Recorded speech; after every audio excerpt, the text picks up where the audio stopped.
Olá, muito bem.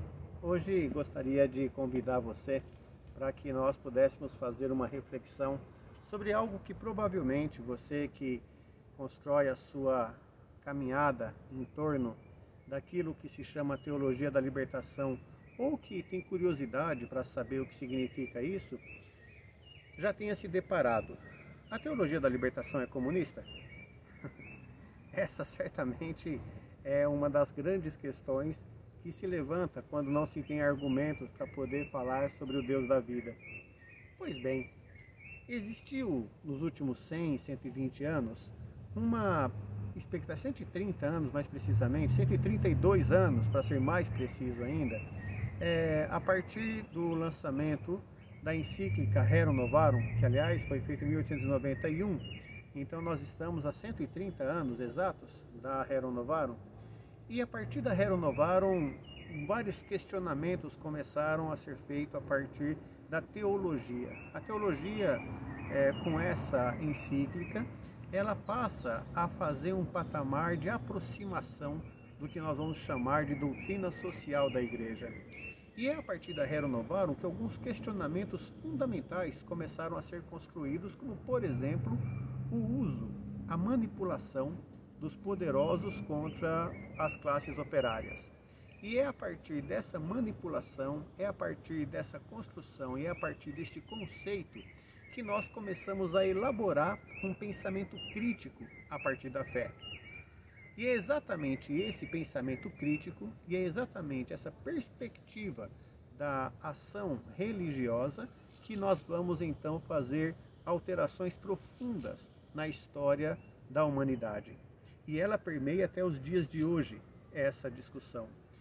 Com o passar do tempo, nós fomos vendo que uma segunda questão foi adentrando dentro dessa mesma teoria, que era a questão do comunismo.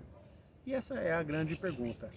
Os cristãos ligados à teologia da libertação são comunistas? Dependendo do ângulo que se for pensar, você vai encontrar várias respostas a esse tema, até porque num determinado período para cá, tudo que se questiona o poder se transforma em comunista. Os ambientalistas são comunistas, os jornalistas são comunistas, as figuras políticas que não estão a favor de certo modelo de governo são comunistas e todos aqueles que questionam o sistema capitalista são comunistas. Logo, a palavra comunismo passou a ser usada como um escudo para que não se discuta o que de fato é necessário discutir. E na religiosidade, o que de fato é necessário discutir é qual é o papel da fé nessa construção. Pois bem, nós temos três figuras para poder juntar nesse debate, nessa discussão e nesse diálogo. O primeiro deles, e talvez o mais importante, evidentemente é Deus. A segunda situação que nos leva a Deus é a fé.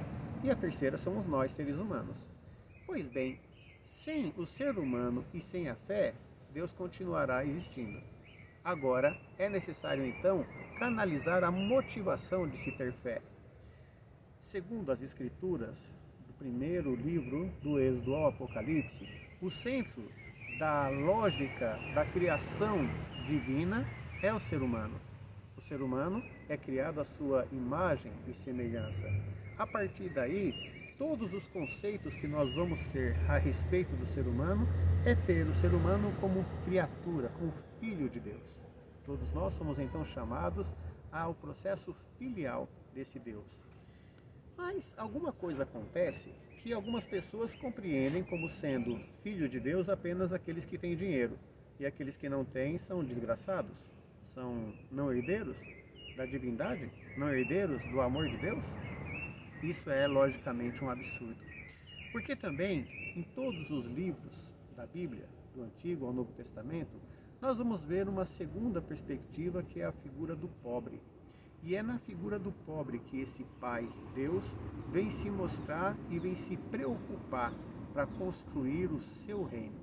E é exatamente esse o ponto que nós vamos novamente trazer à lume, trazer à discussão, aquilo que se inicia, talvez o pensamento, o marco inicial mais claro que se tem na Igreja Católica, são as encíclicas papais.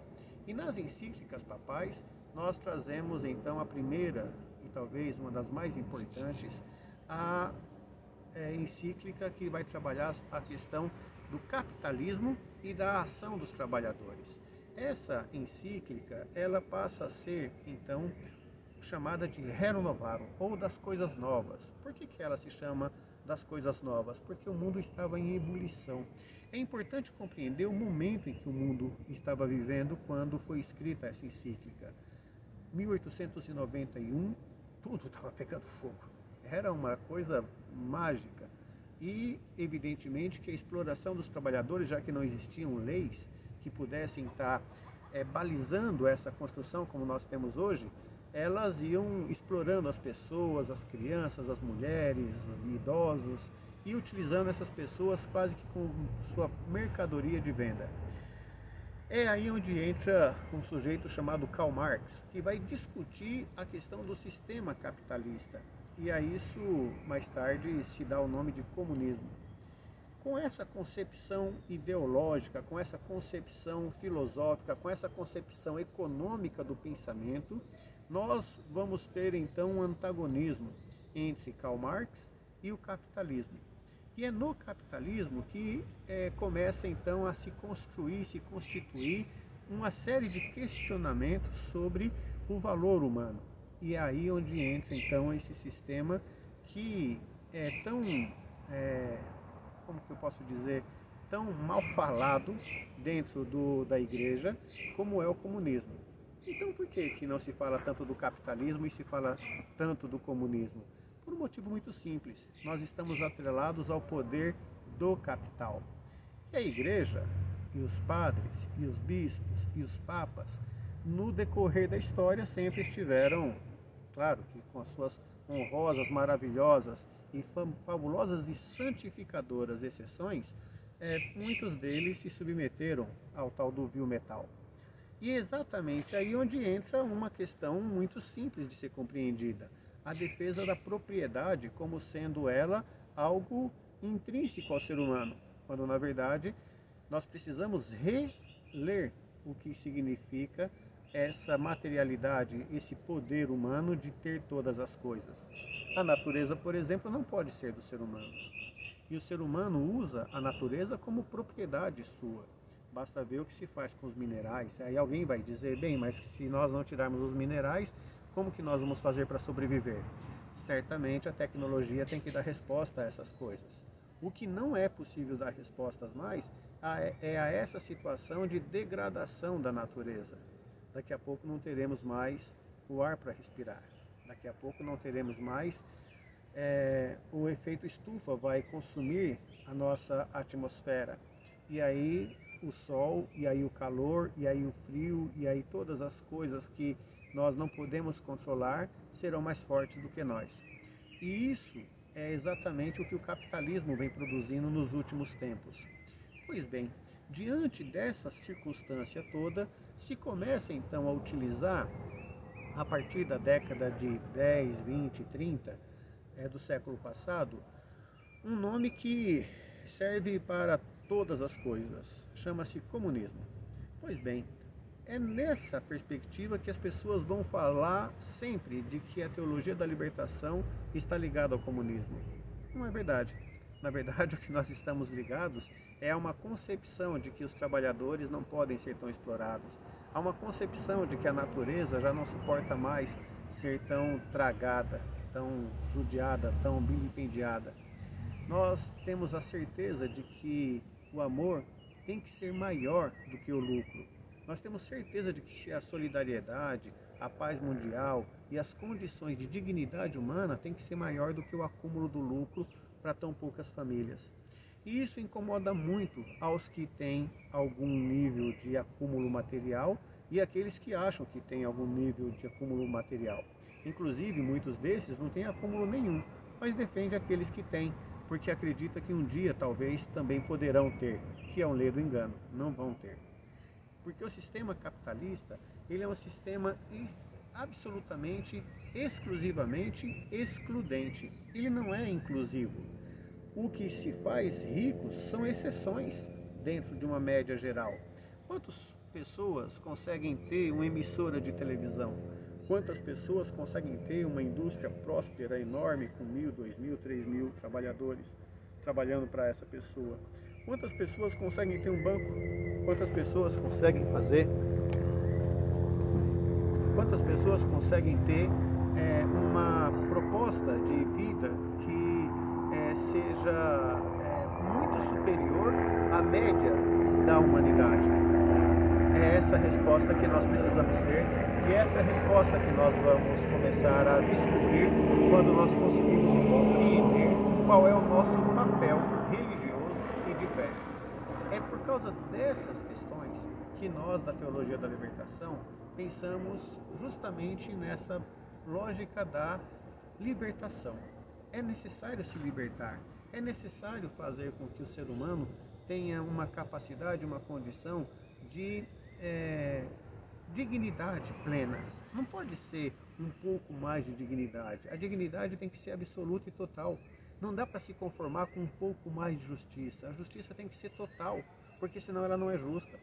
E é por causa disso que nós vamos fazer a leitura do Evangelho, nós vamos fazer a leitura da Palavra de Deus a partir da concepção daquilo que acreditamos ser o dever da fé, de levar o ser humano à sua emancipação e, junto da sua emancipação, a sua aproximação da beleza que Deus criou neste mundo. Essas são as razões fundamentais de que algumas pessoas acabam fazendo um papel político quando transforma e reduz a todas as pessoas que pensam diferente deles ou que defendem o que eles defendem, que é o acúmulo, que é o bem material, que é a propriedade individual em detrimento de toda e qualquer partilha, das pessoas que não querem ter isso como parâmetro de suas vidas. Então as pessoas que questionam isso, elas são taxadas de comunistas. Embora no comunismo se caiba muitos conceitos, né? E a maioria deles não está dentro daquilo que nós cristãos somos. Então, nós precisamos começar a questionar o porquê que essas pessoas usam tanto a palavra comunista. O que é o contrário disso? Liberdade? Será se essas pessoas querem liberdade mesmo? Dê uma olhada nessas pessoas que dizem ser contra o comunismo, o que elas pensam das pessoas que estão sendo submetidas a catar resto de comida em caminhão de lixo. Dê uma olhada nessas pessoas que dizem ser contrários ao comunismo, o que elas falam sobre liberdade de expressão. Para mim, a liberdade de expressão é poder dizer tudo aquilo que não ofenda o outro. Se ofender o outro, isso já não é liberdade, sim ofensa. É liberdade eu beber e dirigir um carro?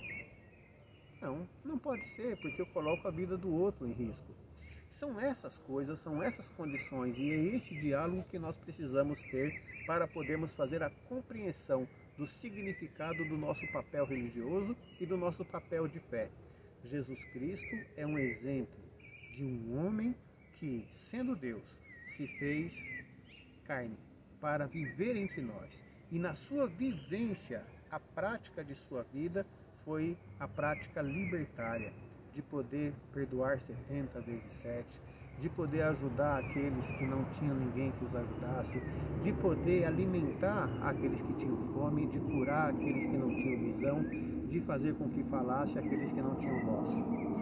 Essa figura, ela é literal, mas ela também pode ser uma figura de uma subjetividade, de um pensamento.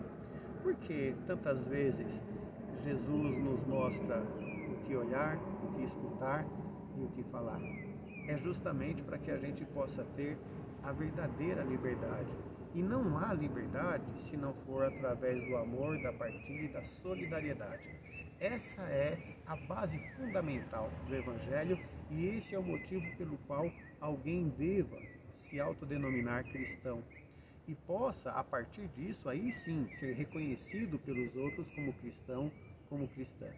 É por causa disso que nós queremos dar continuidade a esse diálogo, esclarecer as coisas e não se deixar levar pelas pessoas que dizem ser ligadas a um Deus, mas têm uma prática diabólica. É exatamente essa denúncia profética, retirar a pele do cordeiro que está travestindo os lobos da fé. É isso que nós precisamos cotidianamente fazer e enfrentar, porque é disso que nós vamos tirar as vendas dos olhos das pessoas e mostrar para elas o quão belo e quão bonito é esse Deus que partilha, que ama e que a todos acolhe. Tenhamos todos uma ótima vida e que juntos possamos fazer da nossa vida um exemplo para outras vidas. Fiquemos bem.